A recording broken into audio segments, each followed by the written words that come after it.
పశ్చిమ బెంగాల్లో జరుగుతున్న ఘటనలు ఇప్పుడు దేశవ్యాప్తంగా చర్చాంశాలుగా మారాయి. మమతా గవర్నమెంట్ ముస్లిం లీగ్ 2 గవర్నమెంట్గా మారిందని బీజేపీ అంటోంది.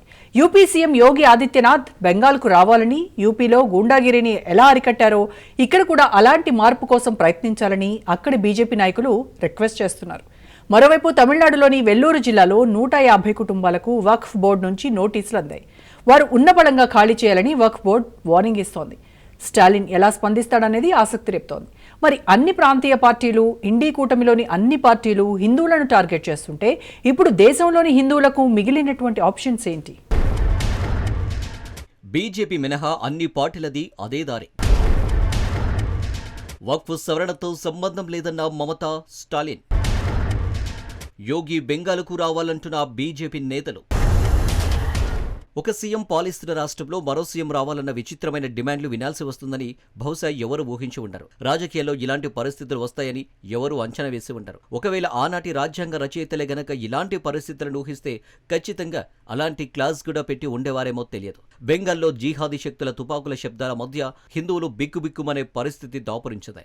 మమతా బెనర్జీ బెంగాల్ సీఎంగా వ్యవహరించడం లేదని, కేవలం ముస్లింలకు మాత్రమే సీఎంగా వ్యవహరిస్తుందని లీడర్ ఆఫ్ అపోజిషన్ సువేందు అధికారి అంటున్నారు. హిందువుల మీద దాడులు చేసిన వారికి, పోలీసుల మీద దాడులు చేసిన వారికి 10 లక్షల చొప్పున నష్టపరిహారం ఇస్తున్నారని, ఇదెక్కడి చోద్యమని సువేందు అధికారి విస్తుపోతున్నారు. వచ్చే సంవత్సరం జరిగే ఎన్నికల్లో మమతకు హిందువులు బుద్ధి చెబుతారని, ఇప్పుడు నమోదవుతున్న తప్పుడు ఎఫ్ఐఆర్లను మళ్లీ వెలికి తీసి విచారణ చేపడతామని సువేందు హెచ్చరిస్తున్నారు. गोली में मर गया, उसको भी लिए 10 लाख, घर के घुस के काटा उसके लिए भी 10 लाख, और जो पुलिस के ऊपर पत्थर और बम छुड़ा है उसके लिए भी 10 लाख.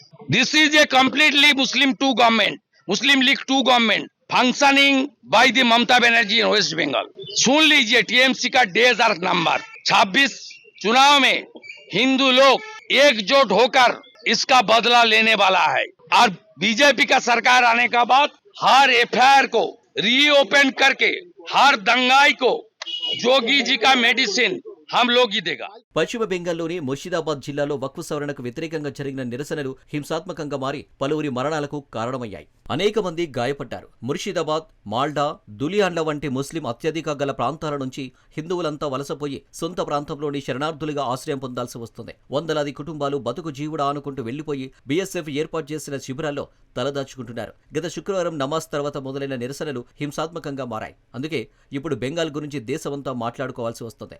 షేర్ గంజ్లోని తండ్రి కొడుకులను టెర్రరిస్టులు ఇంట్లోకి చొరబడి హతమార్చారు. ఇంటిని దోచుకున్న తర్వాత ఈ హత్యలు జరగడం ఆందోళనను తీవ్రం చేస్తుంది. టెర్రరిస్టు మద్దతుదారుల దాడుల్లో పోలీసు వాహనాలు, బస్సులు తగలబడ్డాయి. రైల్వే ఆస్తులు ధ్వంసం చేశారు. రైలు సేవలకు గంటల కొద్దీ అంతరాయం కలిగింది. జాతీయ రహదారిని బ్లాక్ చేశారు. దుకాణాలను, ఇళ్లను దోచుకున్నారు. ముర్షిదాబాద్ నుంచి హింస అనేది ఇతర ప్రాంతాలకు పాకుతుంది. ఇక ముఖ్యమంత్రి మమతా రాష్ట్రంలో జరుగుతున్న విధ్వంసకాండను ఆపడానికి ఏమాత్రం ప్రయత్నించడం లేదు. అధికార దండాన్ని ప్రయోగించడం లేదు. తాను కేవలం ముస్లింల పక్షపాతిని అని చాటుకోవడానికే తంటాలు పడుతున్నారు. హిందువులు గోడు గాని, వారి ఆస్తుల విధ్వంసం గురించి గాని ఆరా తీయడం లేదు. మరోవైపు బెంగాల్లో జరుగుతున్న అన్యాయాన్ని చూస్తూ మౌనంగా ఉన్న మమతను యూపీ సీఎం యోగి ఆదిత్యనాథ్ ఘాటుగా విమర్శించారు. చెలరేగిపోయే వ్యక్తులకు రిక్వెస్టులు సరిపోవని, బడితే పూజ ఫలితాలు ఇస్తుందని వ్యాఖ్యానించారు. దీంతో యోగిని ఇతర నాయకులు టార్గెట్ చేశారు. ఆ విషయాలను ఊటంకిస్తూ బెంగాల్ బీజేపీ లీడర్ సువేందు అధికారి యోగి బెంగాల్కు రావాలని రిక్వెస్ట్ చేయడం అక్కడి పరిస్థితిని కళ్లకు కడుతోంది. బెంగాల్కు యోగి రావాలని కోరడం అంటే మమత ఎంత పవర్లెస్ గా తయారైందో ఊహించుకోవాలంటున్నారు పరిశీలకులు.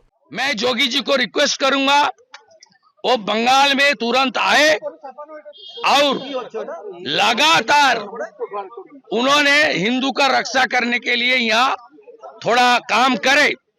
जोगी जी का भी बंगाल में जरूरत है, और किस तरीके से उन्होंने यूपी में दंगाई को सबक सिखा रहा है, वो बंगाल का हिंदू जनता को आकर बोल के थोड़ा हौसला बुलंद होना. వక్ఫ్ సవరణతో ముస్లింలకు అన్యాయం జరుగుతుందని ఒకవైపు ముస్లింలంతా రోడ్డెక్కి నిరసనలు వ్యక్తం చేస్తుంటే మరోవైపు తమిళనాడులో మరో ఘటన వెలుగు చూస్తుంది. వక్ఫ్ బోర్డు వల్ల హిందువులు ఎంత తీవ్రంగా నష్టపోతున్నారో, వక్ఫ్ బోర్డు నిర్వాహకం ఎంత దారుణంగా ఉందో తమిళనాడులో బయటపడింది. వెల్లూరు జిల్లా కట్టుకొల్లాయి అనే గ్రామంలో సుమారు 150 కుటుంబాల భూమిని వక్ఫ్ బోర్డు తన ఆస్తిగా ప్రకటిస్తూ నోటీసులు జారీ చేసింది. ఈ సంఘటనతో కట్టుకొల్లాయి గ్రామస్తులు తీవ్ర ఆందోళన చెందుతున్నారు. కట్టుకొల్లై గ్రామస్తులు 4 తరాలుగా ఆ భూమిలోనే ఉంటున్నారు. వారు చట్టబద్ధమైన దస్తావేజులతో ఆస్తికి హక్కుదారులుగా ఉన్నారు. స్థానిక సయ్యద్ అలీ సుల్తాన్ షా దర్గా నుంచి ఈ నోటీసులు జారీ అయ్యాయట.